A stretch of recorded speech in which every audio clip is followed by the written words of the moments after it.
estate bestie Olivia here once again. Today I'm coming to talk to you guys about why I quit my six-figure job in New York City. Okay, boom. Got tired of my old job. They underpaid me, had me doing everything under the fucking sun, okay? One day they let me look at how much everybody was getting paid, and I said, oh, hell no, okay? I decided I wasn't working for less than six figures ever again. So I started applying to jobs in DC, Maryland, and Virginia, and there was this job in New York that called me, and I interviewed on Teams. It was a black executive, which I know was wrong, but I decided it might be cool, right? Interviewed on Teams, he was cool. There was a few signs there on Teams that he was kind of crazy, where he was saying that he likes everything done right, he doesn't like mistakes, whatever, ignored them. Got to the in-person interview in New York. The biggest sign I would say that I should have took as a fucking sign was when he asked me, how do I handle stress, at least 4 times, okay, on the interview. Another sign that I should have took on that in-person interview is when he started asking me about my personal life. He was just like, I don't mean to get in your business, but what do you do in your personal time? I feel like he asked that question because he was trying to see if I had kids, meaning if I had kids, he wasn't going to hire my ass. Anyway, did the interview, went through that, negotiated the salary, got the salary I wanted, started. Boom, first week was cool, second week was cool. It was around that third week where I started getting signs like, okay, this is not right. It was the week of Thanksgiving, okay? He had me working on his town hall presentation. This was my third week, okay? Nobody was in the fucking office. I mean, nobody. It was complete empty. Everybody was gone home for the holiday. The office was freezing cold. I think they turned the fucking heat off because they anticipated that the fucking office was going to be empty. Anyway, this man had me in the office still fixing his town hall presentation while he was away with his family because Thanksgiving was coming up. I was the only one in there doing his town hall presentation, freezing cold, no heat. I called him and told him, I was like, there's no heat in here. Is it possible I can go home and do your town hall? And he was just like, no, I need you back in the office.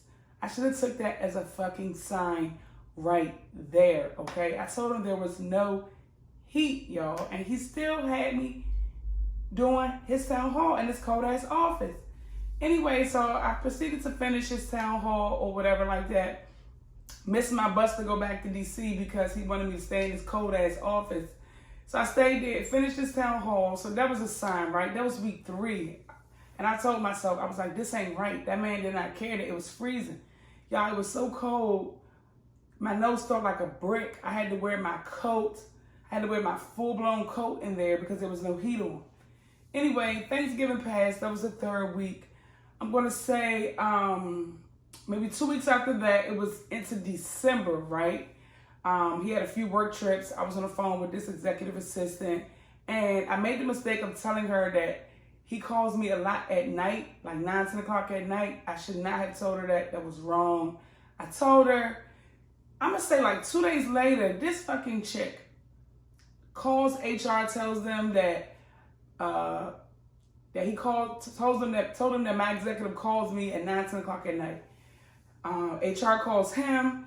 He calls me in his office and he says, Olivia, you need to stop talking to people about me.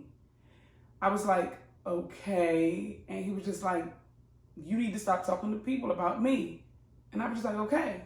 In that moment, I should have apologized. I should have even admitted to what I did, telling the girl that he calls me at 10 o'clock at night. I think that would have deaded the issue, but I didn't. I just said okay and, proceeded to go about my day. I'm going to say the very next day, this motherfucker comes in the morning and he was on some other shit. It was like a fucking light switch or something went off in his head.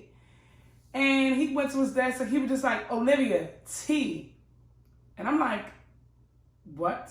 He like, make me some tea. He's yelling it from his desk. I'm like a few feet over from him.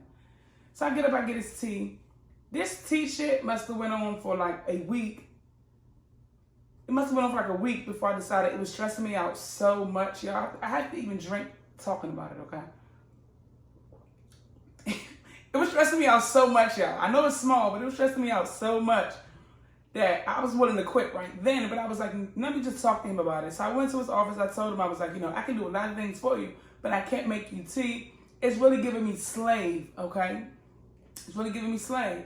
So he was just like, okay, well, can you still get me lunch? I said, lunch is fine. I can still get you lunch, but I just cannot do tea.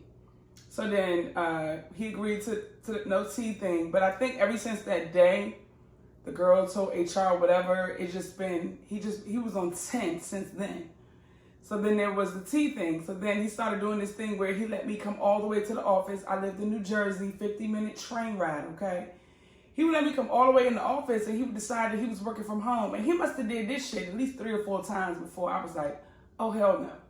So I started knowing when he was lying, and I would just stay home and work from home or whatever. But when I would work from home these days and I would realize he was lying about coming in, I think he would get upset that I was like catching on to his lies about, because I think he liked me just going in that office. Somehow I feel like he felt like he can micromanage me while I was in the office, and maybe he can't micromanage me at home. I don't fucking know. But he found ways to micromanage me at home too.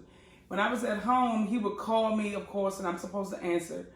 If I didn't answer within 6 minutes, he would start calling me from all different kinds of fucking phone numbers. His personal phone, his work phone. He would call me back to back within 6, if I didn't answer within 6 minutes, if I didn't return his call.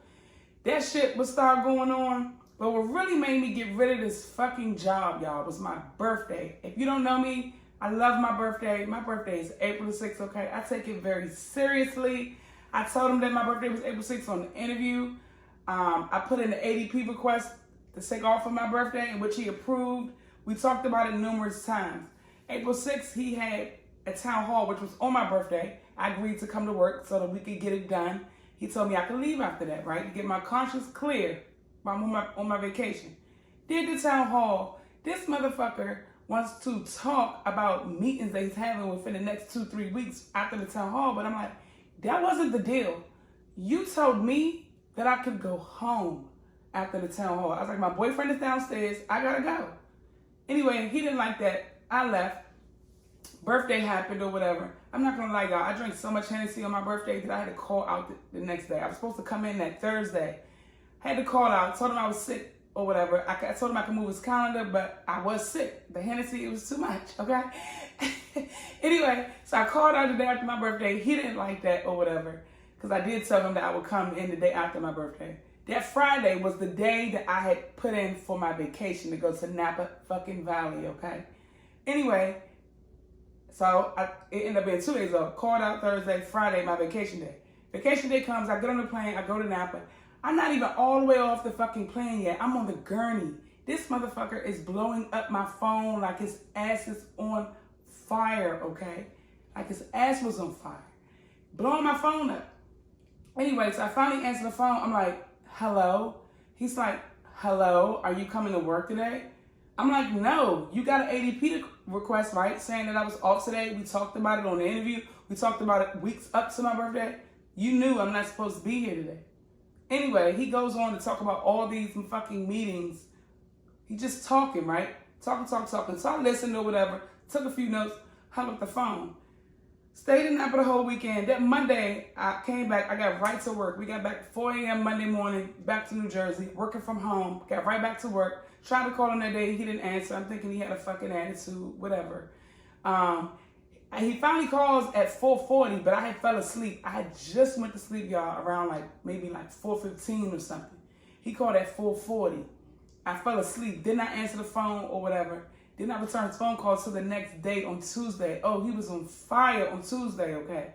Tuesday came and he was like, I'm not happy. You're ignoring me while I'm on travel. That's unacceptable. I was like, I'm sorry you feel like I ignored you. I missed your call yesterday. I was like, but we're talking now, and I usually always answer your calls or whatever. I was like, I don't want to argue about the past, because he has this thing where he likes to argue with me about just anything, and then we make up like we're in a relationship. That's the type of shit he used to be on. Anyway, so this is all through Teams. We were typing. He's like, I'm gonna call you in a few minutes. So he calls me.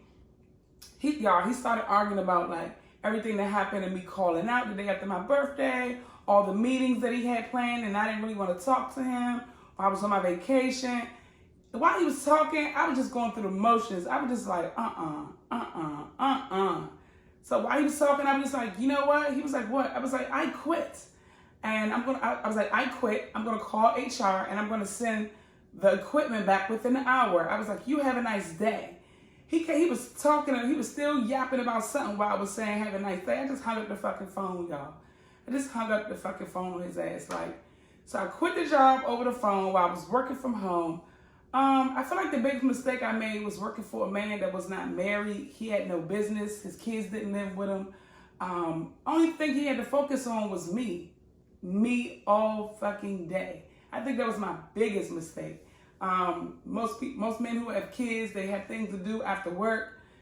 They don't have you working. I used to be working till 7, 8 o'clock at night, which I really didn't mind that. It was the calling me back to back like his ass was on fire that I did not like. And yeah, had to get out of there, done with it, okay?